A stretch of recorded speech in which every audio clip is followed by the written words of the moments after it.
And we are back, and hopefully Brad does not have tech issues like he did yesterday. I do not have excavators going off outside of my my office wall, so I'm actually at home recording this. I have a book that I gave my grandpa called How to Use the Internet for Dummies. Do you want me to send that to you? Jay's got jokes. Look at my nice microphone case. Ooh. So for anybody joining us for the very first time, be it listening on a podcast, watching on YouTube, watching us live on YouTube, on Facebook, or in our Facebook group, welcome to MILIVE, daily nutrition talk show where we try to teach you how to make your nutrition and fitness goals achievable, sustainable, and realistic. Brad is doing a count for me for those of you on the podcast who can't see. I am Jay, and with me as always is Dr. Brad Dieter, PhD extraordinaire. And we will just go ahead and get started with our topics from yesterday. We'll just continue, or really just start the conversation. First thing we're going to talk about is Nutrigenomics. Nutrigenomics or Nutrigenomics. Nutrigenomics. It's like economics. You're like economics. Yeah. Proteomics. Yeah. So the Nutrigenomics, Nutrigeny things. NutriDNA is the claim is that by testing your DNA, you can know what foods to eat will fuel muscle growth and what exercises you should do. Are we in agreement on what the claim is? That is the claim. Okay. So let's start with where we started yesterday and not talking about any level of technology. We're assuming we have infinite technology. Is that possible? Yes. Okay. So it is possible. Is it possible? Assuming infinite technology. Yes, correct. Not talking about our current level. Now taking into consideration our current level of technology, is it possible with our current level of technology? It is possible. So I think part of the question is we have to frame it correctly. So even in the current state of technology, you can get information about nutrition based on your genetics. The accuracy of that information gets better as your amount of information approaches infinity. Okay. That's what I would say. But the question is how applicable is that information? Right. To specific goals. And that's where the conversation really needs to be had is what is it actually telling you and how useful is that information?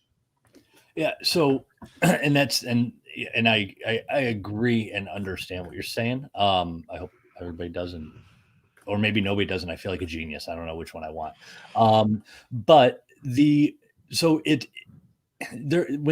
you send in a DNA sample to any of when we're not talking about like the ancestries, or I don't think, does 23andMe do nutrition testing as well? I don't know. I haven't looked at their website in a while. Okay. So we're talking about, we'll solely focus on that aspect. I want to make that clear. DNA testing for other things, home kits, things like that are way different. So when I do my swab or hair sample or whatever they're taking it from, I get a report back that tells me what? So it depends on the service you go with, but generally what you get is you get a breakdown of like, here's your, basically best example would be like, here is your kind of genetic predisposition to carbohydrate metabolism, fat metabolism, protein metabolism. And then here are your genetic predispositions to certain vitamins, like deficiencies and things like that. Okay. So by telling me, but telling me a genetic predisposition to a deficiency doesn't mean I have a deficiency, correct? Correct. Okay. Yep. The only way you can tell that is by a blood draw, not a simple blood draw, right? Yeah. So that could be dangerous in itself. What do you think people need to know about the current state of nutrigenomics? I would say the current state is the actionable information you get is very underwhelming. Okay. And how much it dictates what you do on like a day-to-day basis is incredibly underwhelming.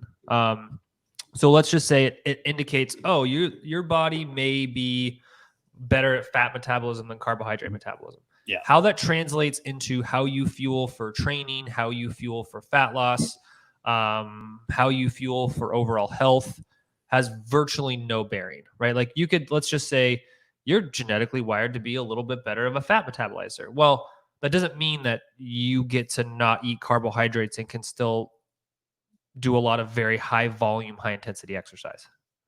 Okay. And can't I tell that with an an epoch test, Sort of, but not really. no, okay. Yeah.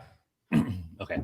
So if my tests come back and say I'm better at metabolizing fats than carbohydrates, does that mean that I should go on a low carbohydrate diet to lose weight, or does it mean at least I will have an easier time on a higher fat diet versus high carbohydrate diet and losing weight, or does it just calories still matter and my body's preferred energy system is fats? It doesn't mean I'm using more calories. So we've actually run those studies. Like we've stratified people into, oh, you have a fat metabolism genotype. Let's just oversimplify and call it that. And a carbohydrate metabolism phenotype. And then we'll randomize you to a low carb or a low fat diet.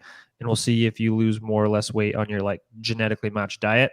Doesn't work. There's no meaningful, robust benefit across populations of people that we can see. Now, the other piece is how much that genetic predisposition or whatever actually affects your actual levels of fat metabolism and carbohydrate metabolism are still pretty minimal. Okay. Very minimal. Okay. Un poquito.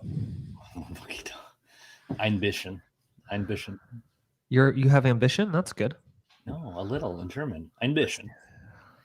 Would you recommend that people, do you see any usefulness in getting a DNA test for your nutrition done? Yeah, I mean, there are some benefits, things like your especially for maybe pregnant women or people who have some weird stuff going on, like maybe understanding your levels of folate. Sometimes those like MTFHR, HFR, the methyl-tetrahydrofolate reductase enzyme that changes how you metabolize folate. Sometimes it can be helpful to know that.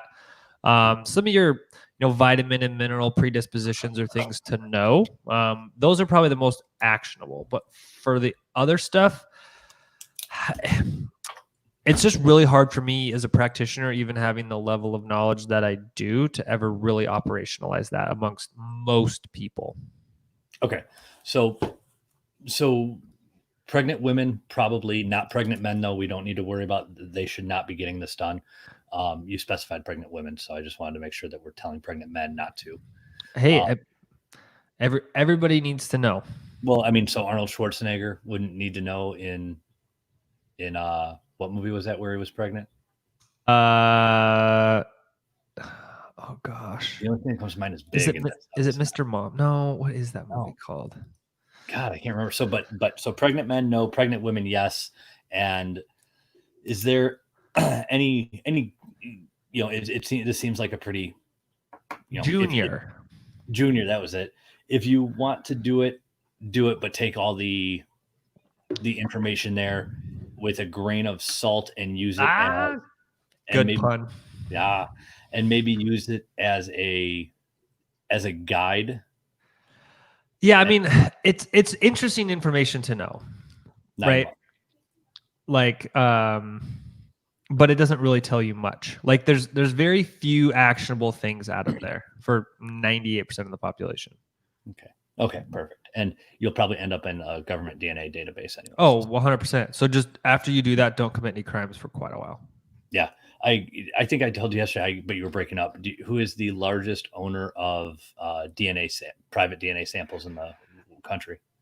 Ancestry.com, which is owned by the Mormon Church, apparently. Yeah. I did not know that until you told me that yesterday. Yeah, they owned, and I don't know if that statistic is still true. It was true in probably 2015 when I looked it up. They had the Mormon Church, like they had just historical records, and they were just starting to scan them and go through them, and they had lots of data from church members and stuff, and then it just grew into ancestry.com. Kind of interesting. But I remember, and I never ever looked to see if it was true. I remember reading an article, but I never looked into it further, that the when you submit the ancestry.com DNA test, it has a clause in there that it can be subpoenaed by the federal government. Dude, that's so crazy. Yeah, no, thank you. So you should, my grandma, when she did it, I submitted it for her and I used a fake name. I feel like that's very much like Gattaca. Yeah, exactly. That's what I was saying. That's such a good movie. You know what's the craziest thing that I did not realize about on this movie? I mean, I probably had seen it like 5 or 6 times before I realized this. The letters of the title are all nucleotides. Yeah, A, T's, G's, and C's. I was like, oh my God, I did not notice that. Yeah, I didn't either. I read it somewhere a long time ago. Yeah, that's pretty interesting. That just shows how unobservant and dumb I am. Oh, yeah, that's what it is. Julie said, I was Junior. I wonder what 9 months was about. I can't remember. I remember the movie 9 months. I think that was a Hugh Grant movie, but I'm not positive. Oh, Hugh Grant was the man. And then, yesterday I asked when you were gone. I don't know if you were watching or if you were throwing Wi-Fi routers across the room. I probably was. 100%. Yeah, that's what I would have been doing. So I said, if anybody, and don't say the answer if you know it, Brad. I said, what does Wi-Fi stand for? And let us know tomorrow without looking it up. It does not stand for wireless frequency. Wireless fidelity? That's what somebody said. Nope. I know. That's what I'm saying. If anybody has a guess, I'll tell you after the next section. If anybody has a guess, or if nobody says anything in a minute, I'll just say something. Why? It's wireless. I'm not giving you any hints. Wireless fiber optic. No. Wireless. No. You're not going to get it. Wi-Fi. Wi-Fi. The Wi-Fi. Yeah. Is it? Tell me. I can't. Are we going to give away a shirt today? Sure. I think we should. All right. We will give a shirt away for the person who comes up. Is going to get what Wi-Fi stands for. So if somebody gets it, we'll give them a shirt, but we will also give a shirt for the funniest answer on what Wi-Fi stands for. So if you can think of something hysterical, what Wi-Fi stands for, you will win. Ooh, somebody loved us. Somebody loved us. Heart reaction. I want all reacts. You want what? I want all the heart reacts. Can we petition Facebook to make a Macros Inc. react? Yeah, I'm sure that out of all the multi-billion-dollar companies out there, they will listen to us. All right. So let's jump in. Let's just jump right into our second topic here because that one went kind of fast. We're not even going to plug coaching.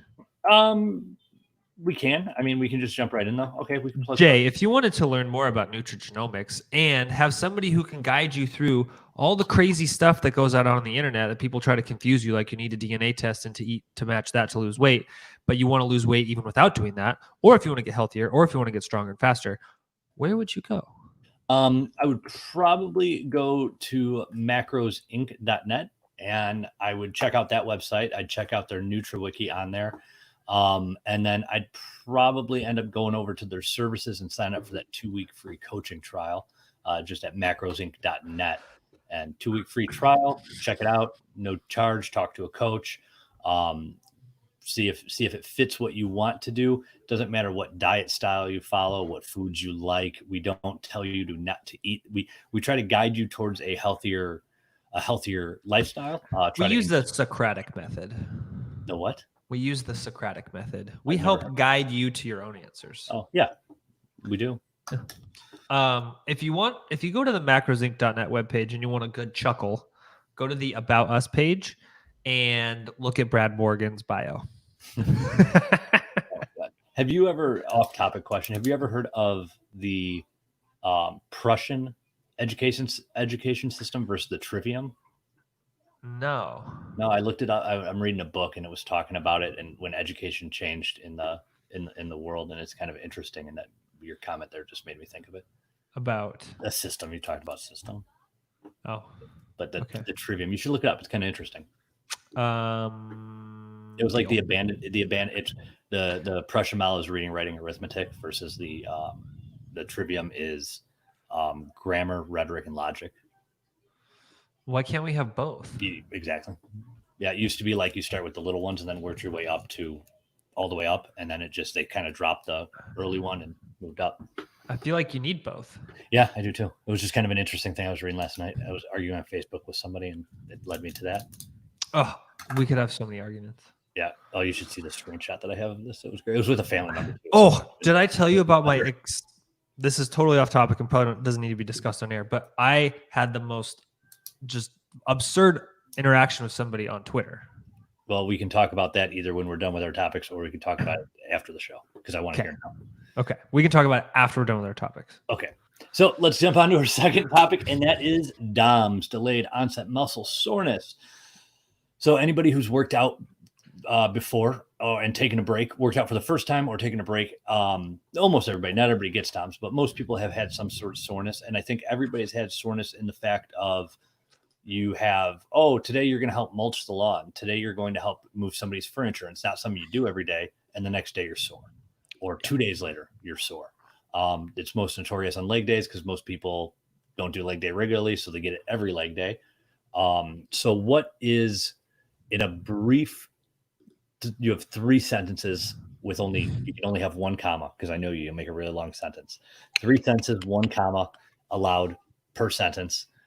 What is a brief description of DOMS? It is delayed onset muscle soreness. So soreness that occurs generally 24 to 72 hours later. Okay, that's 1 sentence. That's the first 2. one was a joke. It is generally caused by there was like 4 commas in that one. No, it is generally caused by a inflammatory and metabolic response to specific types and volumes of exercise. That's 2. Okay. And 3, we don't know all of the exact causes of it. Okay. So does everybody get DOMS? You can induce DOMS, as far as I'm aware, you can induce DOMS in everybody. Oh, you can induce it like in a lab setting? Yes. I did not know that. If you have enough volume of high load eccentric exercise, I've never seen a study where you like do a DOMS inducing protocol and there isn't at least some form of it. Okay, that makes sense. Yeah. So why is it if I go, let's say I take 3 weeks off of lifting, I go back and I go to bench and I bench 135 pounds for 3 sets of 10. And 2 days later, my chest is on fire. I go back 2 days after that. So 4 days from the initial lifting date, I bench and I'm perfectly fine 2 days later. They don't know. We don't have great answers. A lot of it is like how your tissue is adapted to some of the training. Some of it's the inflammatory response. Some of it is blood flow. There's a whole lot of pieces around it. And then like looking at people like Beck Gormley, one of our coaches, she gets DOMS and Beck is jacked and tan and ripped. And she gets DOMS every time she lifts. That's very interesting. Mm-hmm. Yeah, she said she's sore every time. I believe Patricia Nixon has the same thing. That's also very interesting. Yeah. It's kind of, it always struck me when I was training, when I was coaching Beck. I was like, there's no way. And then she kept saying, no, I have it. I like it. I go through it. I'm always sore. Yeah, there's definitely genetic components to it. Yeah. What those are, I have no idea, but I know there does appear to be some genetic components. And then some of it can be training style. So like higher volume, moderate weight, slower repetition, like bodybuilding style training is more likely to induce DOMS than like 1 rep max squatting. Right. Yeah, which makes sense. So repeated damage versus. Yeah, and I think at least part of it has to do with the way that muscle tissue fibers contract and passive tissue gets stressed during eccentric loading. Okay. So is having DOMS, and real quick side note off topic, for anybody who's just joining us, people are listing the Wi-Fi. So anybody who's live on this, if we're going to give away a shirt, 2 shirts. 1, if you know what Wi-Fi actually stands for, it's not wireless frequency. And 2, if you give me a really funny answer, this topic came up yesterday. So if you give me a really funny answer, it makes me laugh, you'll get a shirt. Like Spooky Dookies? Yeah, like Spooky Dookies. That was a really good one from Heather. That was pretty good. does getting DOMS, does having muscle soreness 2 days after, does that mean that you were lifting good? Does it mean you got more out of it? If I don't have DOMS, does that mean my exercise was wasted? No, it doesn't really that's the hard problem with DOMS, is it doesn't correlate with a effective hypertrophic inducing workout. Like you can have high muscle protein synthesis without DOMS, and you can have it with DOMS. Okay. We just don't know. We just don't know. Is there anything that people can do for DOMS when they're well? First, is there anything that people can do for it? And when you have DOMS, should you take the day off? Is it like an injury risk? And we're assuming that you know the difference between an injury and delayed onset muscle soreness. Is it an injury risk, or like for me personally, when I have DOMS, I go train, it goes away until after I'm done training?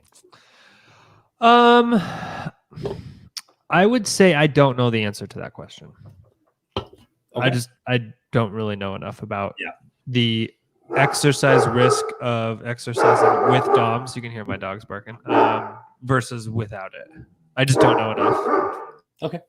So DOMS is just this big mystery that we just have to kind of deal with. Some people get it worse than others, but it doesn't mean you're doing anything wrong, and it doesn't mean you're doing anything good. It's mainly just a genetic reaction to training stimuli that we can't really narrow down. It's kind of like, why do some people have an internal monologue and some don't? We just don't know.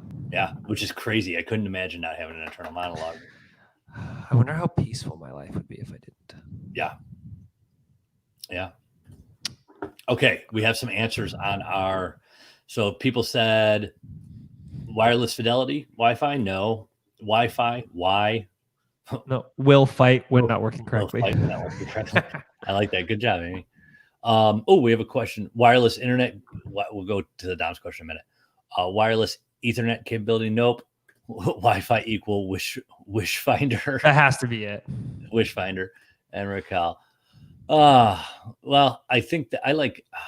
Let's give Amy and Stephanie shirts. Okay. And the answer is Wi-Fi stands for Wi-Fi. It does not stand for anything. I refuse to believe that. No, I'm dead. The Wi-Fi Council has said no. People thought it was wireless frequency, but it's actually not, because where would the I come from? Witch fighter. Oh my God, that's it. Oh, that's awesome. So we're giving away 3 shirts today, Brad. God, this is an expensive podcast. For anybody not listening live, watching the replay, you should get your butt over here. Yeah, it's a trademark. And it is a definite. Wi-Fi is trademarked by the Wi-Fi Federation or Association, and it doesn't stand for anything. According to Wikipedia, the name is sometimes written as capital W, lowercase I, capital F, lowercase I, capital W, lowercase IFI, or all lowercase. But these are not approved by the capital W, lowercase I, hyphen, capital F, lowercase I, Alliance. No, IEEE is a separate but related organization, and their website has stated Wi-Fi is a short name for wireless fidelity. Yes, but the actual Alliance said no.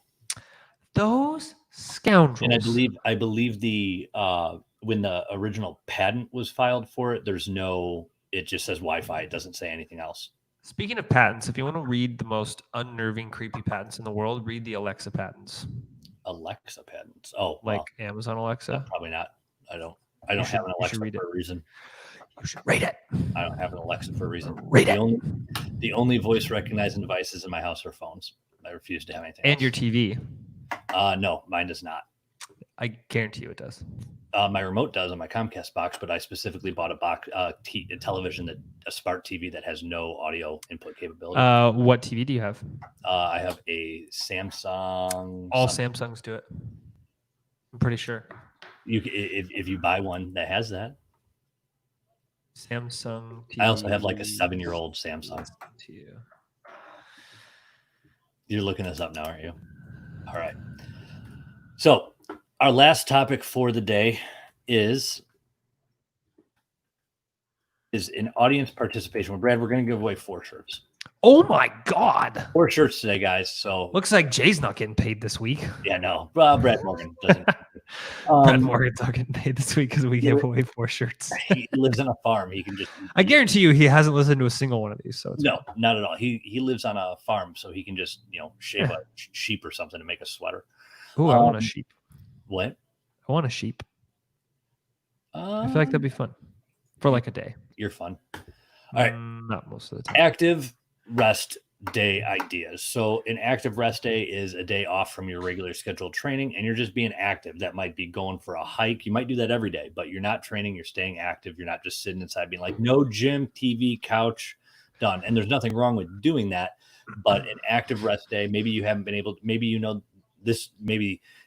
next week you're going to be busy time-wise. So instead of going to the gym 4 times, you're going to go twice, and then you're going to take 4 days, or you're going to take 4 days that week and go for a hike, go for a walk, a bike ride, something. So Brad, what is your favorite active rest day idea? I prefer to take my dogs out on hikes or big long walks. So everybody in here, put your favorite active rest day activities, what you like to do in here, and we will pick the most unique but cool one, not like the fun, just the most, wow, that's a really good idea one, and we will give you guys a shirt too. I also like playing ping pong. For anybody who won a shirt, send me an email, jay@macrosinc.net. Let me know you won, and I will send you a promo code, jay@macrosinc.net, and I'll send you a promo code. And I have your names in there, so I know who you are, and we are good. So taking dogs for long walks, Brad, like on the beach, sipping mimosas. Ooh, I'm not a big mimosa fan. I've had one once that didn't do it for me. I'd rather have like a Bloody Mary. So how far do you walk with your dogs? Anywhere from like a half hour to like an hour and a half. Okay. Depends on the weather. Yeah. I have 2 German Shepherds, and I'll try to walk them separate when I can. So I'll take one on a 15-minute walk, then come back at the other one on a 15-minute walk. I'll do that like 4 times a day. It's pretty solid. Yeah, it's helped quite a bit, but other thing, I'm not a big, I'm not a bike rider. I'm not a runner. I don't go for jogs. I don't mind going for a walk. I like going for walks and stuff, hiking, but it's just a pain in the ass sometimes. And they had most of the forest preserves in Illinois closed for a couple months. So that was pretty difficult.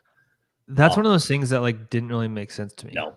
Let's close the places where people are the most isolated they usually are. Yeah.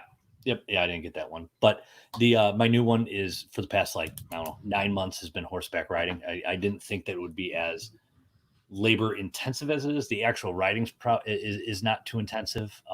But the work that comes with horse riding is intensive. Moving hay, getting the tack ready, cleaning, stuff like that. I used to love to wash my car as an active rest day thing. Now that you ride a horse, do you sing that Old Town Road song every time you ride your horse? No. I'm gonna take my horse down Old Town Road. I would sing that every time. I sing Bon Jovi. Wanted. I'm wanted, dead or alive. Let's see. I'll be releasing my CD soon. Dante said it's my active day. Should I not be here? You should be doing jumping jacks. Yeah. Swimming by Candace, that's pretty good. Leanne said walking on the beach, that's pretty good. Must be nice just to go walk out on the beach when you want, Leanne. That was the most underhanded thing I've ever heard. Oh, Leanne's been around the group in this stuff for a while. She's been around the macros block. Hiking with my dog, walking to dinner locally. Ooh, that's a good one. I like that one. That's smart. Walking to dinner versus like driving there.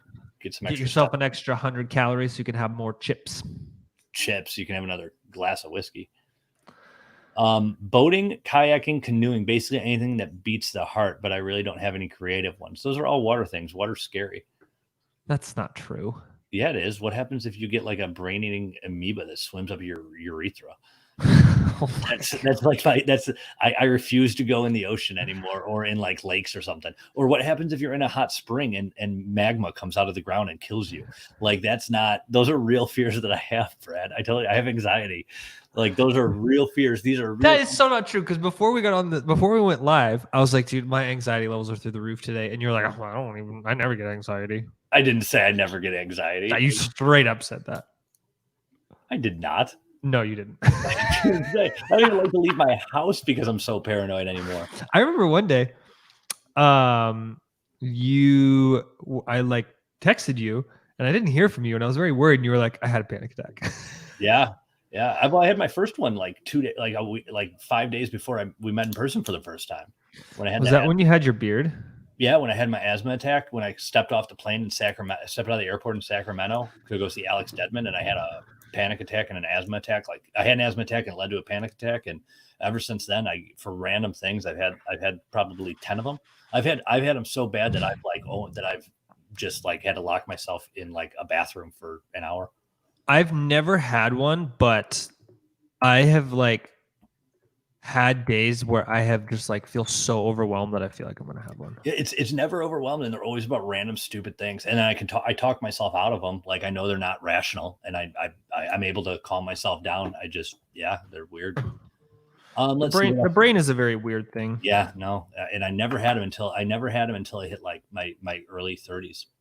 How old are you? Like 75? 35. But I mean, I never had them until a few years ago. I mean, I was a fireman. I nothing bugged me. I wasn't scared of. I mean, I was nervous about stuff, but nothing ever caused me to have like think twice about doing something.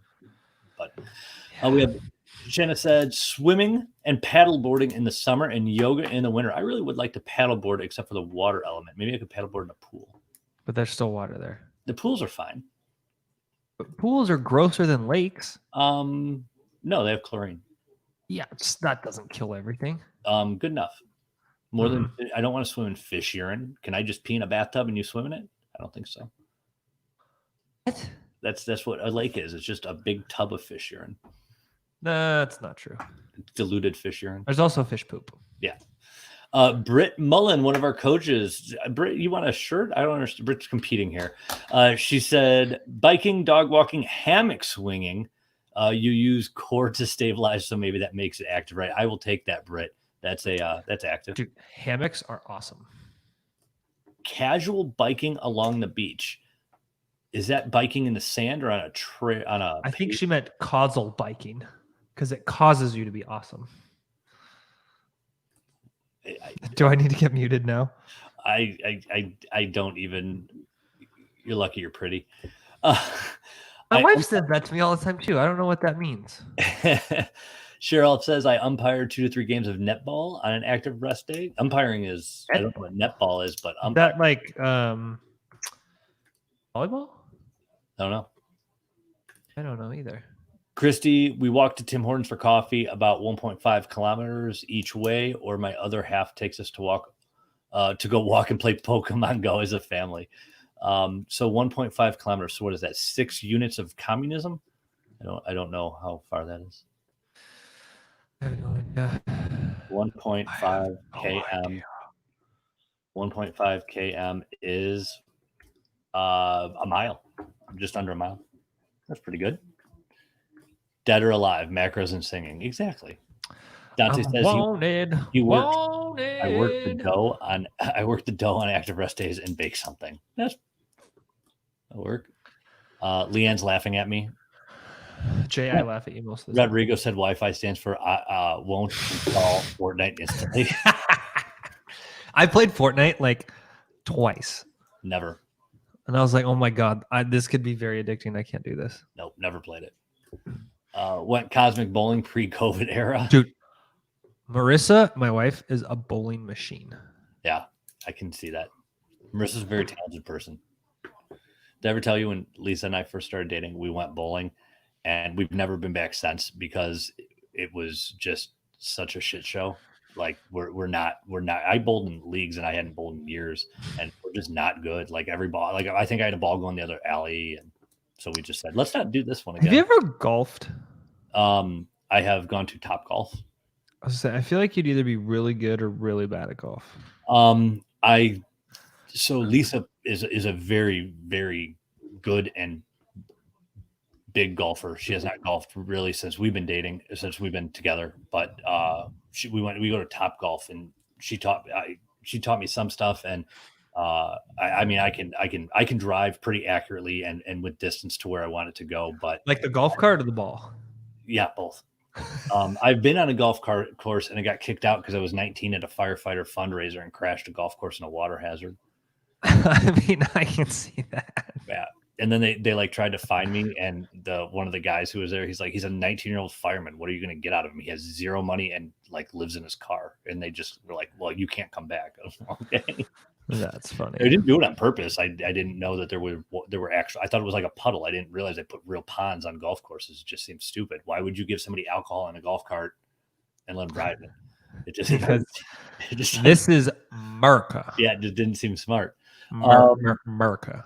Dante watches his cat and mouse with Buckethead in the background was fun too. I don't know what that is. Is that a cat and mouse? They fight, but just play fight. Oh. The mouse won, by the way. Us Canadians. Oh my God. Archery. Ooh, that's pretty good. Let's see, Brad. Which one of these is your favorite? I would say Teresa counts grocery shopping. I like that. That could be pretty active depending on how much food you're buying. I go every day, so it doesn't. I would say cosmic bowling. Meal prep, cleaning house, laundry are part of my. That's actually pretty good. I like that. Cleaning house is an active rest day. That's pretty. I like that one. I'm going to start using that for my active rest days. You like cosmic bowling? Yes. Okay. Didn't Stephanie win earlier? Probably. We maybe need to give one to Dante as well. Okay. Dante, send me an email. I know you have my email. Dante gets a shirt. And then we have, for the Wi-Fi comments. The Wi-Fi. We have, who else won? Julie, you won. Send me an email, jay@macrosinc.net. And then Rachel, you won, jay@macrosinc.net. And was there another one? Is your name Jay? Yeah. And then did Amy Hall win? Was Amy Hall the other one? Yeah. We'll fight when not working correctly. Amy Hall, send me an email. Perfect. All right. Yeah, really, Dante. No, we're just messing with you, Dante. Not really. All right, Brad. What else you got for me? We are out of time. If anybody has any questions, feel free to ask. Thursdays are the slow day for live views. I was going to tell you my Twitter story. Oh, is it appropriate? I will tell it in a censored, appropriate manner. Can I log onto your Twitter right now and see the? No. Well, maybe the guy blocked me after this exchange. Oh, well, that's rude. It was very rude. Let me tell you. So, probably January, February or something. I wrote an article for the NISM blog, and it was on scope of practice for nutrition coaches, right? Things that are very important to know. Big bad Twitter Brad. This is what we're talking about. So I write this article, and one of the sections of it was a discussion of hey, as a nutrition coach, you should not treat disease with a diet, right?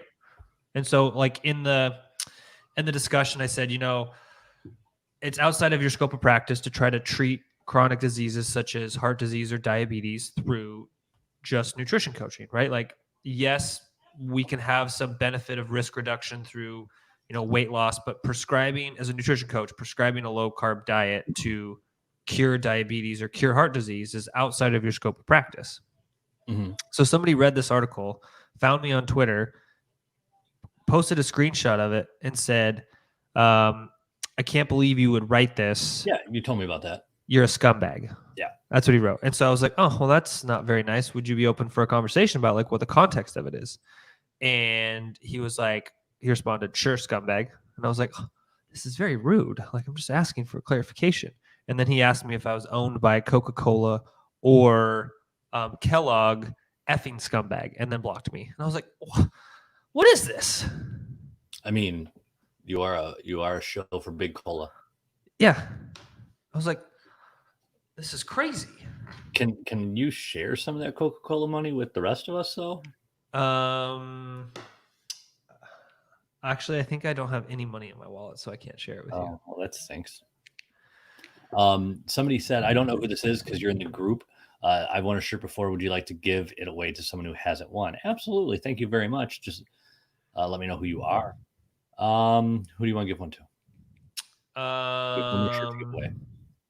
And not to this Britt Mullen person who's trying to get free shirts out of us. How about Cheryl? Where's Cheryl? Or if she's in New Zealand, I don't know how we're going to get a shirt to her in New Zealand. Yeah, shipping for this stuff, we can. It's just going to take probably 60 days right now. Shipping to other countries from here for shirts has been taking 30, 45, 50 days. Oh, so I should probably get it by 2021. Yeah. So Cheryl, send me an email. We'll send that over to you in New Zealand.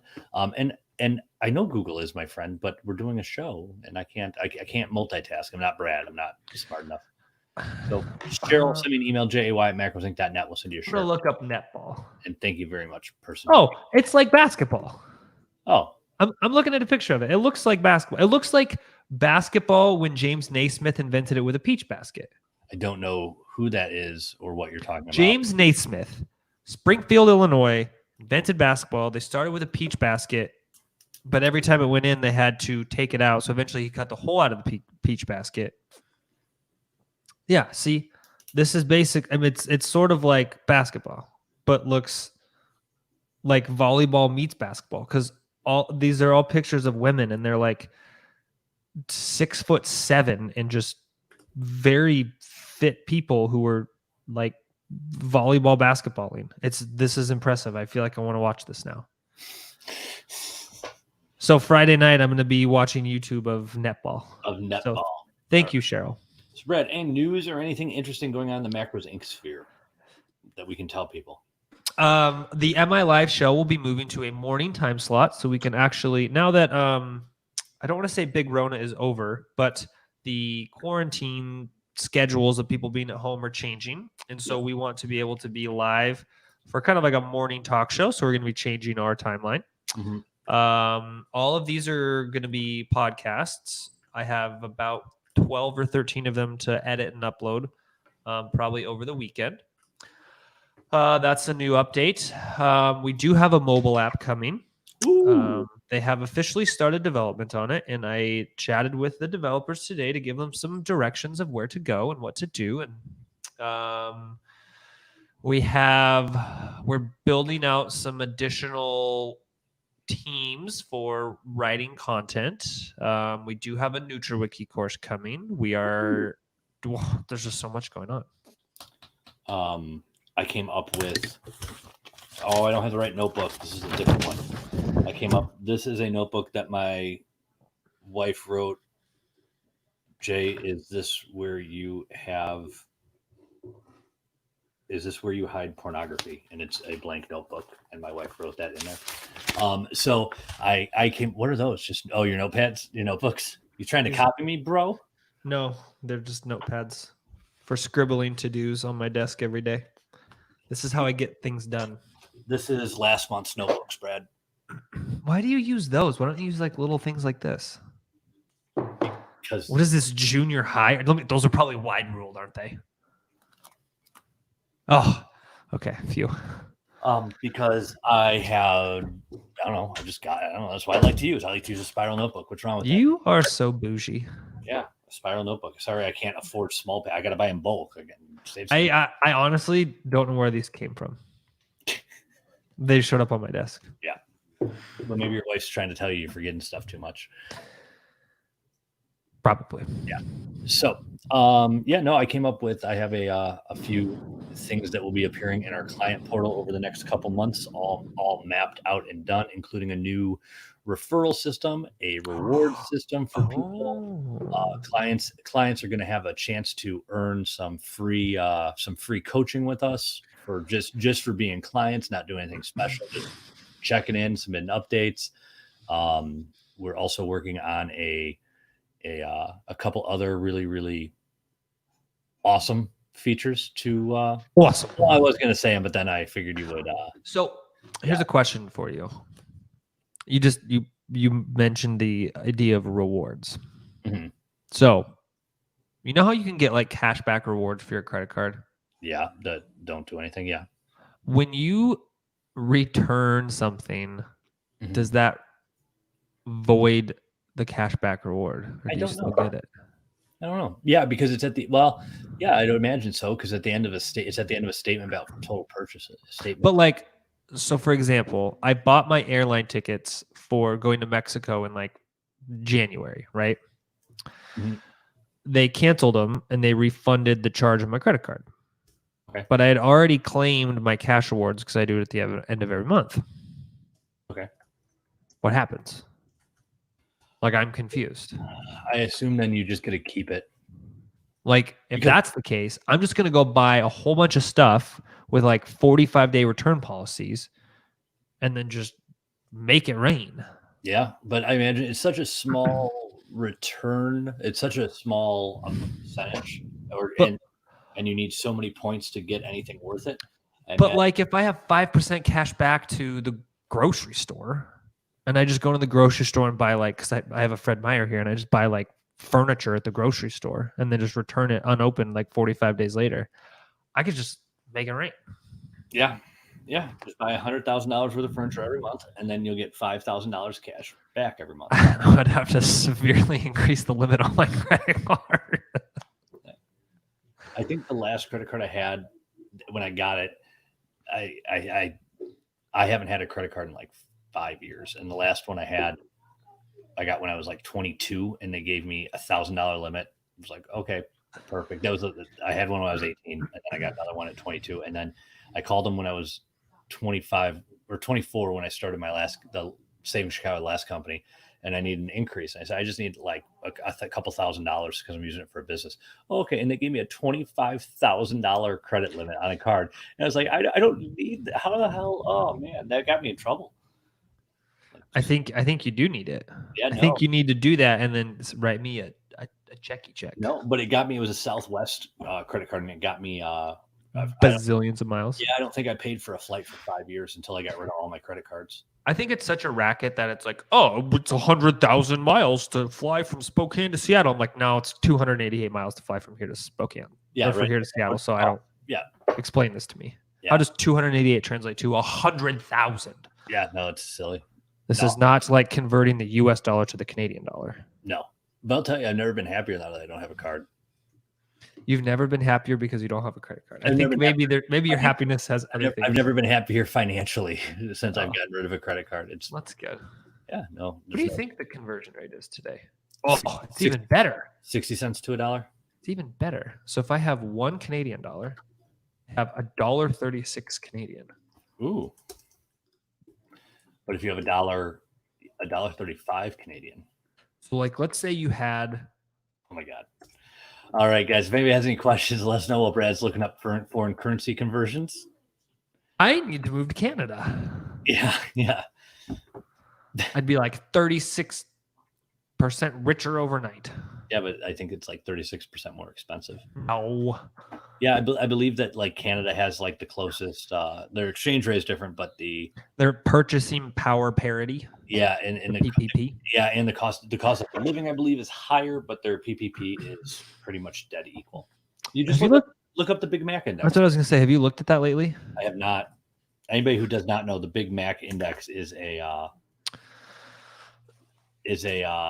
economic tool that tells you the purchasing power of money around the world. Jay, do you want to go to the dentist for me? No, I am terrified of dentists. They're the I have to go on them. Don't want to do it. So the Big Mac index, Canada is below. We're at 5.67 for a Big Mac, $5.67 for a Big Mac. Canada is $5.18 American. So cost of living is cheaper then. Yeah. And my dollar goes further. I am moving to Canada. I will see you later. Norway and Switzerland are the only one more expensive than the United States. Australia, it's $4.45 for a Big Mac. Well, let's move to Aussie land, mate. Yeah.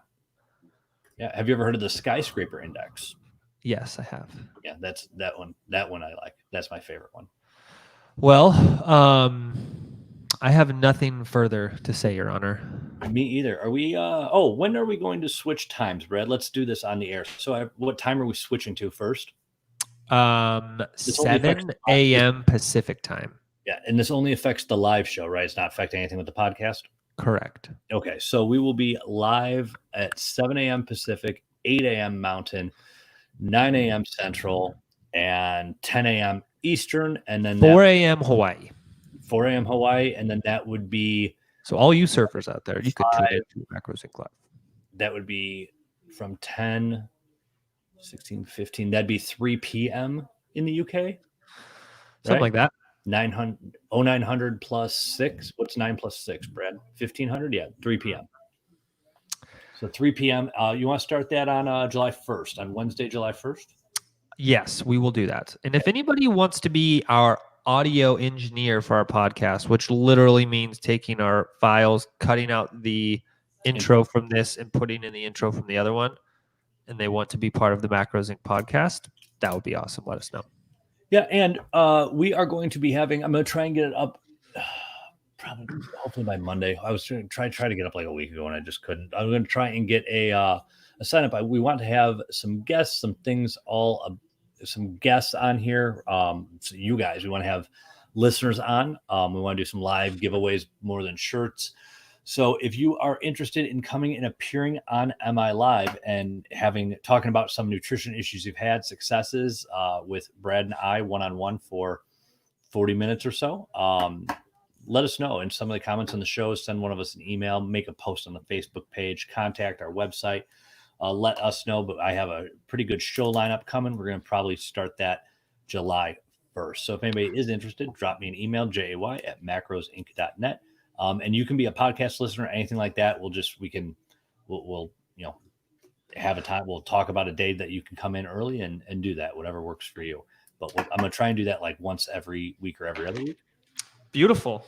Well, with that. And hey, obviously Britt Mullen watches. Hey, Britt, you want to come on the show tomorrow? Yes, she will be here. She will be here. No idea what she's doing. Britt, let me know if you want to be on the show. I'll send you an email as well. See if you want to be here tomorrow since you are here. And that's it. All right, guys. We're out. You guys have a good Thursday. And yeah, take care. Toodles.